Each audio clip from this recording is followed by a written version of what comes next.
Olá a todos e todas, meu nome é Larissa Viana, sou advogada e especialista em Lei Geral de Proteção de Dados do setor público e privado. E a convite do Colégio Notarial do Brasil, eu venho dar treinamento para vocês hoje do provimento CNJ 134 de 2022 e vou trazer os principais pontos.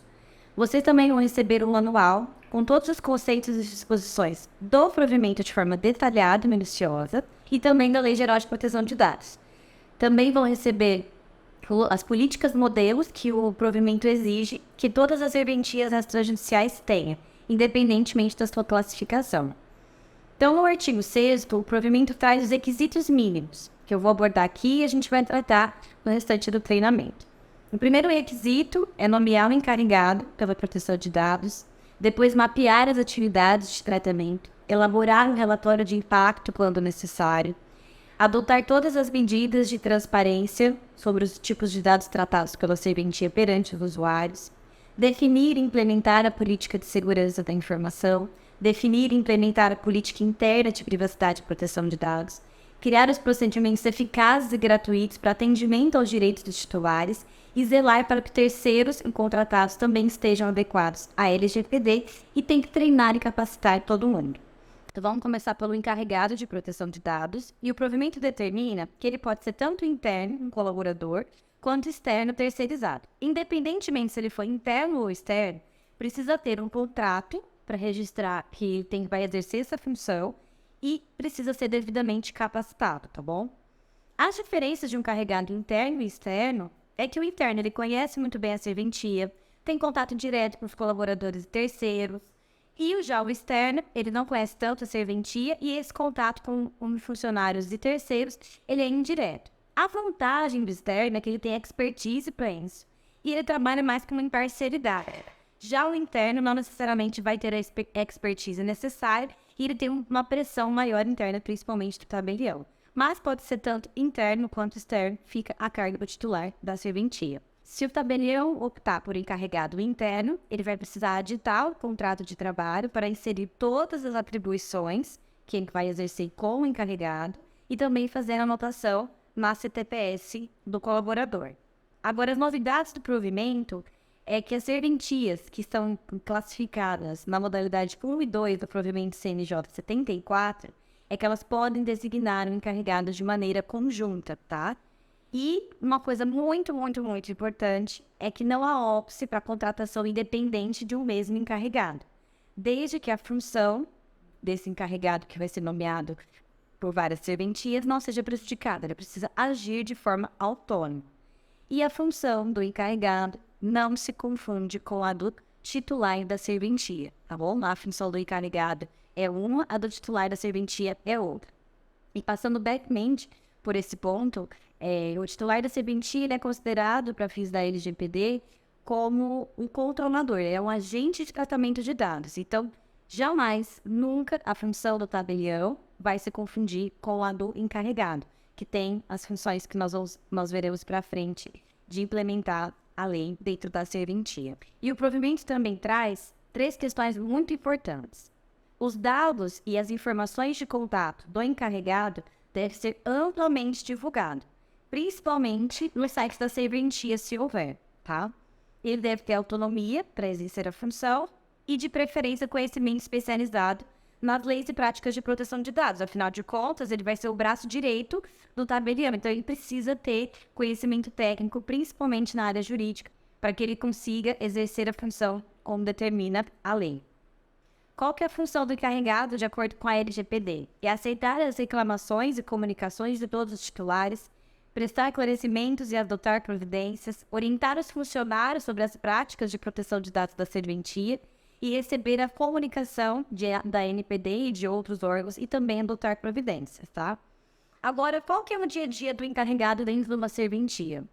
Ele vai realizar o treinamento para todos os colaboradores, ele vai elaborar e revisar política de segurança da informação, política interna, política externa, vai revisar e manter atualizado o mapeamento de dados, ele vai liderar eventual elaboração de relatório de impacto, ele vai identificar e classificar eventual vulnerabilidade no caso de incidente de segurança, vai manter as evidências desse incidente de dados, vai preparar a equipe que vai cuidar dos incidentes, a equipe que vai cuidar de atendimento aos direitos dos titulares. Enfim, de um modo geral, ele vai zelar pela conformidade da LGPD dentro da serventia. Quando eu falo da LGPD, claro, abarca todas as normas setoriais, inclusive o provimento CNJ 134, tá? Uma outra coisa muito importante é que a LGPD ela não dispõe sobre a responsabilidade jurídica do encarregado, tá? Ela só atribui a responsabilidade aos agentes de tratamento, que é o operador e o controlador. A ausência, então, de disposição sobre a responsabilidade do encarregado na LGPD, nós vamos aplicar a responsabilidade subjetiva, então tem que ser provado que ele agiu com ação, omissão voluntária, negligência ou imprudência para que haja responsabilização do encarregado. E o que é mapear as atividades de tratamento? É o registro do caminho que o dado pessoal faz dentro da serventia. De que forma que ele é coletado, com quem é compartilhado, existe um compartilhamento externo, fora da serventia, onde que ele fica armazenado, por quanto tempo, se há uma revisão desses dados pessoais, uma atualização desses dados, é todo o ciclo de vida de tratamento de dados. Quando a gente fala em tratamento, muitas pessoas têm dúvida. O que é tratar dados pessoais? É tudo o que você faz com dados pessoais. É a coleta, o compartilhamento, reprodução, a modificação, o arquivamento, armazenamento, eliminação, tudo. Tudo que você faz com dado pessoal é chamada de tratamento. Então, todas as atividades do cartório, interna e externa, precisam ser mapeadas e registradas. Então, quais são as exigências do provimento com relação ao mapeamento de dados? O artigo 7 inciso 1 elenca várias as informações que precisam ter no mapeamento de dados. A finalidade do tratamento, a categoria de dados pessoais, identificação das formas de coleta, a base legal, descrição da categoria dos titulares, se há compartilhamento externo, o prazo de conservação desses dados, a categoria de destinatários, se houver, e as medidas de segurança e técnicas que foram adotadas para aquele processo. Então aqui a gente até colocou um modelo de mapeamento para facilitar o entendimento de vocês de como elaborar esse documento. Nós recomendamos que seja feita numa planilha em Excel, que fica mais fácil de colocar todas as informações e administrar esse documento e atualizá-lo. E aqui nós colocamos um exemplo de todas as informações que precisa ter para mapear o fluxo de dados dentro da serventia. Então, você precisa colocar a área do processo que você está mapeando, o processo em si. Então, o que é? Ele é um Reclame Aqui? É uma campanha de cancelamento via SMS? É um remarketing? O processo é o nome que você dá para aquele tratamento. Quem é o responsável por ele? É o colaborador interno dentro da serventia, de preferência o líder daquele setor, líder do marketing, do RH. A posição enquanto agente de tratamento de dados. Aqui é muito importante que no caso da serventia extrajudicial, na maioria dos tratamentos de dados, ela figura como controlador, tá? Então, são poucas as situações que vai operar como operador de dados. Então, a posição enquanto agente de tratamento, a descrição detalhada dessa atividade, o que você faz com esses dados, como é que ele é operacionalizado dentro desse processo que você está mapeando. O tipo de titular, então se ele é reclamante, devedor, usuário do site, colaborador interno, prestador de serviço. E a finalidade, por que você está coletando esse dado? E é a partir dessa resposta da finalidade que você consegue ver se esse processo está adequado ou não à LGPD. Então você preenche a finalidade, que aqui no caso do nosso exemplo, é responder às reclamações registradas no site Reclame Aqui. Quais são os dados pessoais que estão envolvidos nessa atividade? Então, tem o quê? Nome completo, e-mail, CPF, telefone, endereço. Então, todos os dados pessoais envolvidos nesse tratamento precisam ser descritos neste campo. Tem aplicações de sistemas e software envolvido? A gente precisa colocar se tem alguma criptografia, por exemplo, alguma estrutura própria da TI.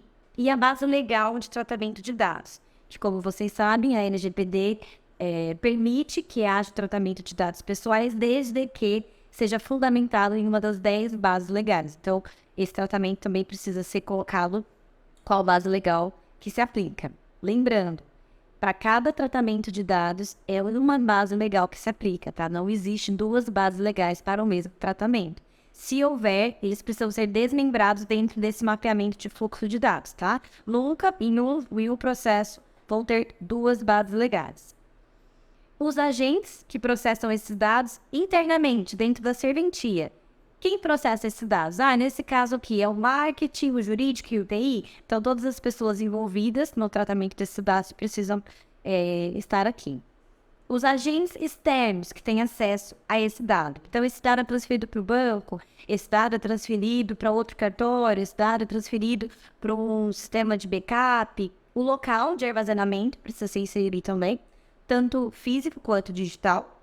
O período de retenção, se ele fica lá de forma permanente, se de tempos em tempos alguém entra dentro desse local de armazenamento e exclui ou modifica esse dado.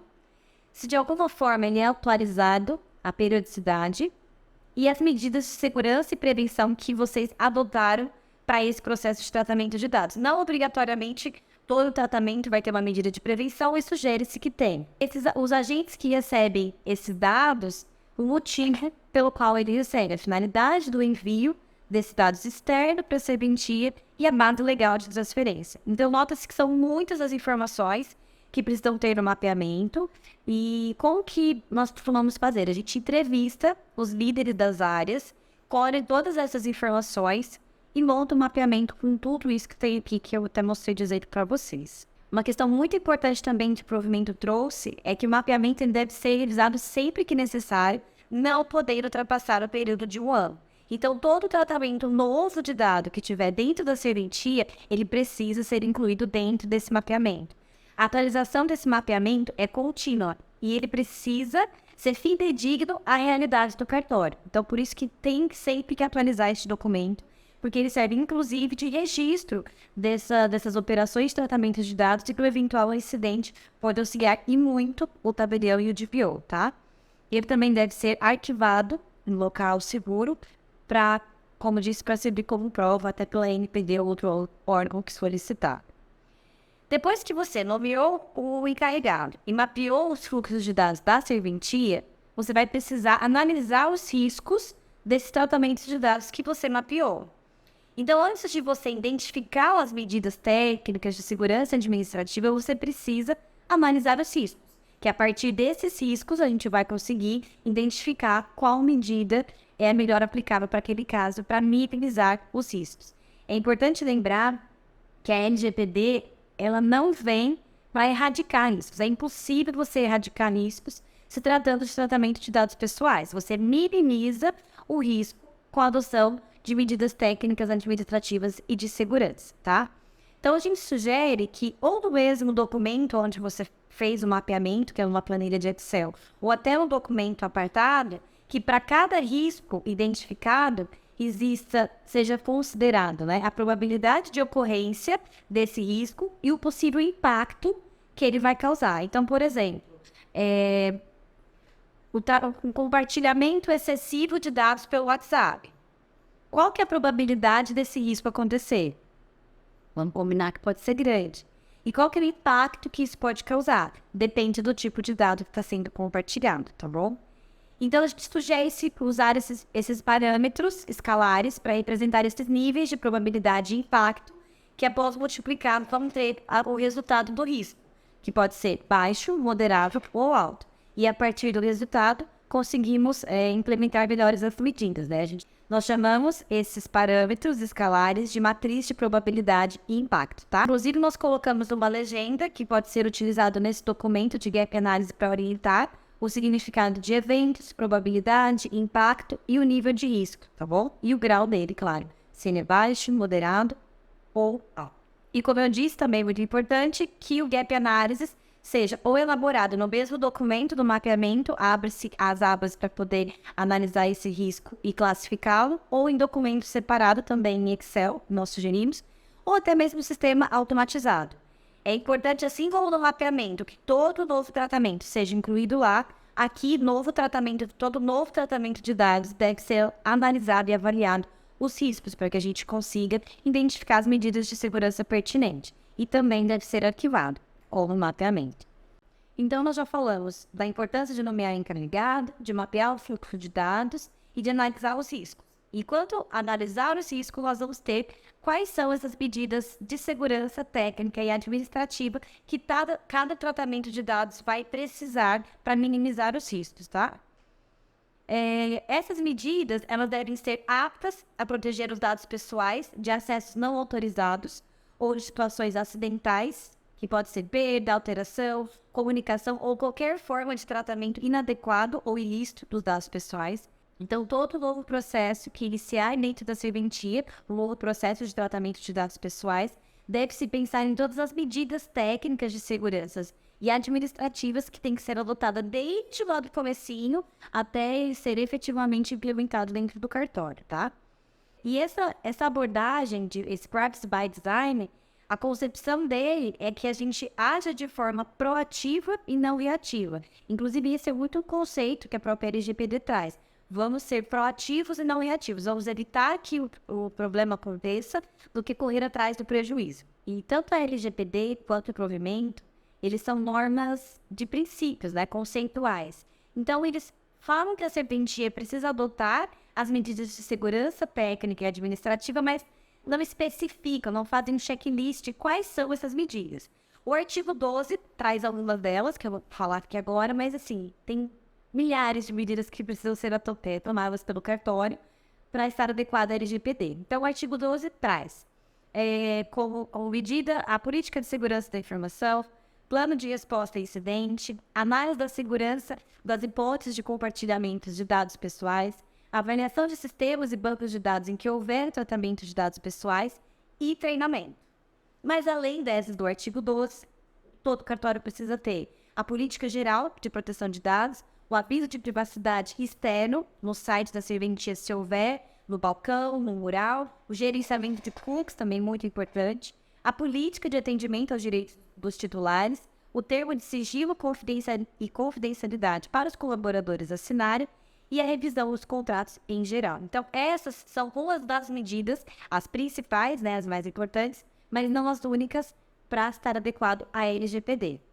Então, vamos começar primeiro pela política de segurança da informação, exigência do artigo 12, e o que precisa conter dentro dessa política? O mínimo, tá bom? A classificação da informação de acordo com a sua relevância. Então, a gente pode subdividir ela, por exemplo, se ela é uma informação pública, interna, confidencial, restrita, sigilosa, da melhor forma que funcionar para a serventia. Essa classificação é muito importante para que os dados dentro dela classificados sejam armazenados e tratados da forma correta. Também precisa inserir da política as responsabilidades do colaborador relacionadas à segurança da informação e à proteção de dados pessoais. A forma de como utilizar os recursos de informática da serventia, como, por exemplo, política de troca de senha, de quanto em quanto tempo que as senhas vão ser trocadas, o uso da internet, o WhatsApp, como ele deve ser utilizado, as redes sociais, e-mail, a forma de armazenar os dados pessoais dentro desses dispositivos, entre outros. E as regras de acesso às informações armazenadas, tanto em meio físico como digital. Então, voltando até a classificação das informações. Informações classificadas como confidencial. Quem é que pode ter acesso? Então, precisa ter essas camadas de restrição de acesso, tanto em meio físico como digital. Isso tudo precisa estar dentro da política de segurança da informação. E também os tipos de software utilizados pelo cartório e a forma correta de utilizar. É muito importante também ter na política de segurança da informação procedimentos adotados quando o colaborador entra dentro do cartório e quando ele sai, seja por demissão, seja por qualquer outro motivo. Sugere-se, principalmente quando o colaborador utiliza o próprio computador, que todas as informações e softwares do cartório sejam excluídos de forma definitiva. Então, esse processo interno de quando o colaborador entra, se ele utiliza o computador pessoal ou quando o colaborador sai, precisa estar na política de segurança da informação. Questão de antivírus, compartilhamento por redes sociais, tudo isso vai estar dentro da política de segurança da informação. E por último, e não mais importante, a gestão de incidentes de segurança. Com relação ao incidente de segurança de dados pessoais, o provimento determina, que ele esteja dentro da política de segurança da informação, mas não obrigatoriamente. Ele pode ser feito no documento apartado, porque também tem muitas disposições, acaba sendo um documento muito grande, que às vezes atrelado junto à segurança de informação fica uma coisa muito gigante, um documento muito gigantesco. E o que é o incidente de segurança? De acordo com a ANPD, é qualquer evento adverso confirmado sob suspeita relacionada à violação da segurança de dados, tais como acesso não autorizado, acidental ou ilícito, que possa ocasionar risco para os direitos e liberdades do titular de dados. Então, vai ser considerado incidente qualquer evento confirmado sob suspeita que possa ocasionar risco aos direitos e liberdades do titular de dados, tá bom? Agora, sobre os tipos de incidentes de segurança. A ANPD, ela não emitiu ainda recomendação nesse sentido de classificar incidentes de acordo com o tipo, mas nós vamos usar aqui o referencial internacional europeu, que subdivide incidentes de segurança em 3 partes: violação de confidencialidade, integridade e disponibilidade. A violação de confidencialidade é quando há acesso ou divulgação de informação pessoal de maneira não autorizada ou acidental. A de integridade é quando há alteração das informações de maneira também não autorizada ou acidental, ou seja, são modificações inadequadas dos dados pessoais. E violação de disponibilidade, quando há destruição ou perda de acesso de informações também de maneira não autorizada e acidental. Dentro dessa divisão dos tipos de incidente, que é de confidencialidade, integridade e disponibilidade, nós podemos ter, por exemplo, ação maliciosa, que são os ataques de hackers ou qualquer outro tipo de acesso ilegal à base de dados ou roubo de aparelhos. Erro humano, que é o que mais acontece, que é a perda de aparelho ou arquivo físico, ou destinar e-mail para outra pessoa, compartilhar dados pelo WhatsApp para outra pessoa, ou falha nos sistemas de segurança de computador, erros nos códigos de programação, erro de site que faça com que o acesso aos dados pessoais fique prejudicado. Um outro ponto muito importante trazido pelo provimento é que quando foi confirmada a existência de incidentes de segurança que possa acarretar, risco ao titular de dados, o tabelião deve comunicar ao titular, à Autoridade Nacional de Proteção de Dados, o juiz corregedor permanente e a Corregedoria Nacional de Justiça no prazo máximo de 48 horas úteis contadas a partir do conhecimento do incidente. Então é muito importante que dentro do plano de resposta ao incidente tenha todo o procedimento detalhado de como tratar e lidar caso ocorra um incidente de tratamento de dados. Quem é a pessoa que vai apurar esse incidente de tratamento de dados? A quem ela deve reportar? Tudo isso de forma muitíssimo detalhada está no manual. Então, eu estou realmente trazendo aqui só os pontos mais importantes mesmo do provimento. Então, dentro do manual, nós sugerimos que todos os colaboradores reportem qualquer suspeita de incidente de segurança ao encarregado, para que ele tome todas as medidas necessárias junto com a equipe que nós sugerimos criar, que é o Comitê de Crise, que são as pessoas que vão atuar caso aconteça um incidente de vazamento ou haja suspeita desse incidente. Mas é muito, muito importante que esse plano de resposta esteja com todo o passo a passo de como deve agir caso haja um incidente de vazamento de dados. Agora, outro ponto muito importante trazido pelo provimento são as medidas de transparência ao atendimento dos direitos dos titulares. Então, a primeira coisa, antes de atender qualquer solicitação de titular de dados, é o cartório entender qual o papel que ele exerce dentro daquela atividade de tratamento requerida pelo titular. Então, ele é operador ou ele é controlador? Então, a primeira coisa é definir o seu papel.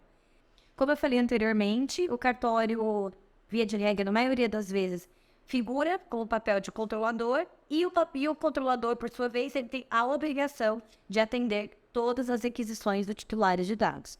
Na possibilidade do cartório figurar como operador, ele precisa auxiliar o controlador a atender essas requisições, mas ele não atende diretamente às requisições dos titulares. Um outro ponto importante que o provimento exige é criar um canal de comunicação de fácil acesso e gratuito para que o titular possa fazer essa solicitação dos seus direitos. A gente sugere que no site da serventia, se houver, junto com os dados e informações do encarregado, tenha esse contato, esse canal de comunicação para aquisições dos direitos dos titulares. Inclusive, no nosso manual, a gente disponibiliza um formulário para, caso o tabelião queira, incluir no site para que o titular preencha de forma mais direcionada qual direito ele quer exercer, quais dados ele gostaria de ter acesso e etc. Então, assim que você receber a solicitação de um titular, nós sugerimos que você confirme prontamente o recebimento dessa solicitação. Vai haver a confirmação da identidade do titular por meio de RG e CPF, conforme a gente traz mais detalhado no manual. E essa solicitação, ela deve ser respondida em até 15 dias, de forma completa e detalhada, tá bom? Então, além de criar um canal de comunicação de fácil acesso, o provimento também determina que deverão ser divulgadas, para consulta do público, as informações básicas a respeito dos dados pessoais e procedimentos de tratamentos da serventia, os direitos dos titulares, o canal de atendimento para que eles exerçam esse direito e a qualificação do encarregado. Então, dentro do site da serventia, precisa ter a qualificação completa do encarregado, as informações de contato, as informações de contato para atendimento dos direitos dos titulares e os direitos dos titulares, com aviso de proteção de dados, né, de privacidade externa, e gerenciamento de cookies e de website da serventia, tá? Essas são exigências do provimento, inclusive no manual nós colocamos, como eu falei, um formulário de atendimento aos direitos dos titulares, os direitos dos titulares e todo o exemplo de como funciona o site da serventia. Vamos falar agora sobre o relatório de impacto. O artigo 11 do provimento, ele impõe ao tabelião o dever de elaborar esse relatório para todo e qualquer tratamento de dados que possa gerar riscos à liberdade civis e aos direitos fundamentais do titular. Então, ele não é obrigatório para todo tratamento de dados, apenas aquele que gerar risco ao titular de dados, tá bom? A ANPD, uma coisa que facilitou muito mesmo, é que ela já elaborou um documento modelo para auxiliar os controladores quando precisarem elaborar este documento. Inclusive, esse manual que nós disponibilizamos para vocês está com o anexo, o modelo do relatório de impacto disponibilizado pela ANPD. Uma outra coisa também muito importante trazida pelo parágrafo 2º do artigo 11 do provimento é que as serventias inseridas na classe 1 e 2 do provimento 74, elas poderão adotar um modelo mais simplificado de relatório de impacto, mas na ausência desse modelo mais simplificado, vai adotar esse que a ANPD disponibilizou. E as serventias classificadas na classe 3 deste provimento 74, elas devem obrigatoriamente adotar esse provimento que a ANPD disponibilizou, tá bom? E, de repente, o Conselho Nacional de Justiça pode dispor de algo para auxiliar os cartórios neste sentido. Agora nós vamos tratar especificamente das certidões em gerais do tabelionato de notas, que já é o final do provimento, o que mudou no dia a dia de vocês com a vinda desse provimento, tá bom?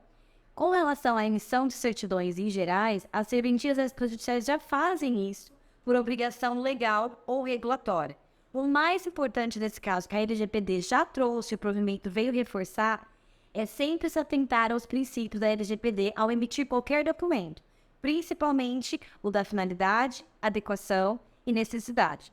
Então, dentro do manual que nós disponibilizamos para vocês, tem todos os princípios e conceitos da LGPD, mas aqui especificamente eu trato desses três, que são os mais importantes na hora de emitir qualquer documento. O da finalidade, o tratamento dos dados, ele deve ter propósitos legítimos, específicos, explícitos e informado ao titular. O princípio da adequação, o tratamento de dados, ele deve ser compatível com a finalidade originalmente informada ao titular. Então, se você coleta dado pessoal para uma determinada finalidade, não pode compartilhar ou usar ou tratar de qualquer outra forma esse mesmo dado para qualquer outra finalidade. Ele precisa sempre se atentar à finalidade pelo qual ele foi coletado. E o princípio da necessidade, os dados tratados devem ser pertinentes, proporcionais e não excessivos. Então, se para fazer qualquer tipo de tratamento de dados pessoais, você precisa do nome, CPF, RG, não precisa coletar e-mail, endereço residencial, nome de pai, nome da mãe. Então, é muito importante que você colete o mínimo de dados necessários para o ato que você vai praticar.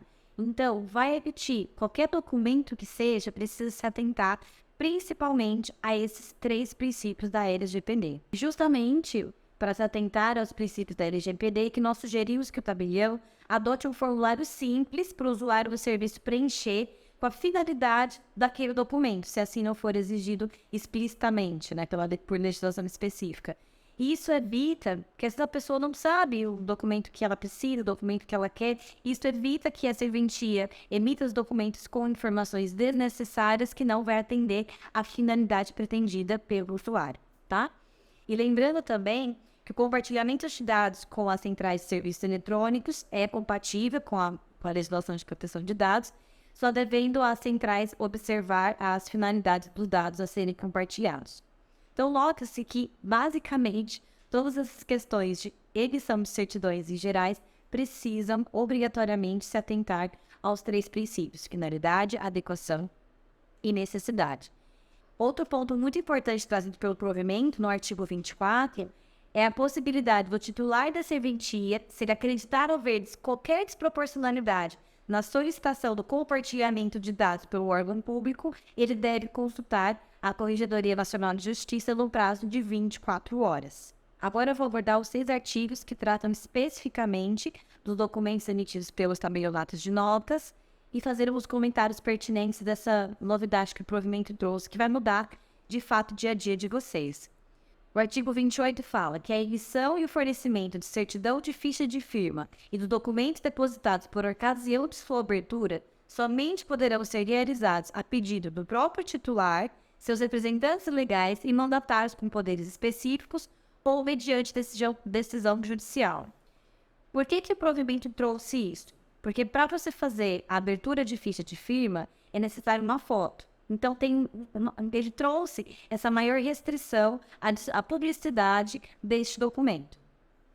Então, somente essas pessoas autorizadas que podem ter acesso a eles.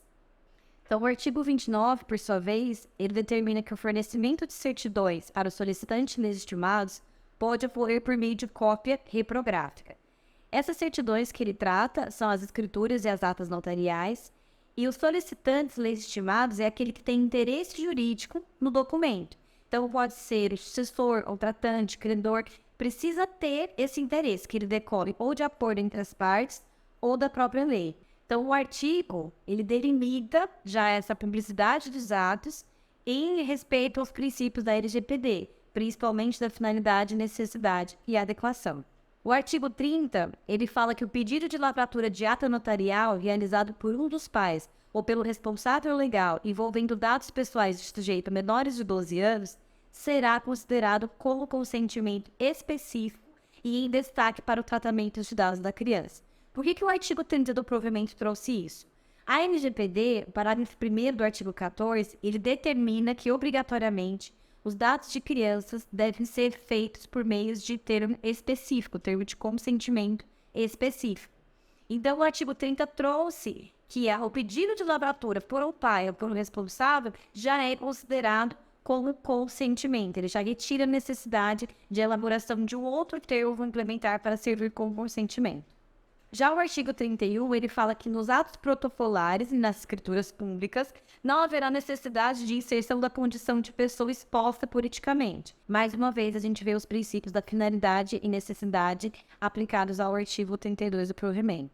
E por último, o artigo 33, que fala que no ato notarial serão inseridos na qualificação do sujeito o nome completo de todas as partes, o documento de identificação ou, na sua falta, filiação, o número de CPF, a nacionalidade, o estado civil, a existência de união estável ou não, a profissão e o domicílio, sendo dispensada a inserção de endereço eletrônico e o número de telefone. Mais uma vez, o provimento traz a necessidade de tratar os dados pessoais somente daqueles necessários para praticar os atos. Bom, chegamos ao final do treinamento. Eu espero que vocês tenham gostado.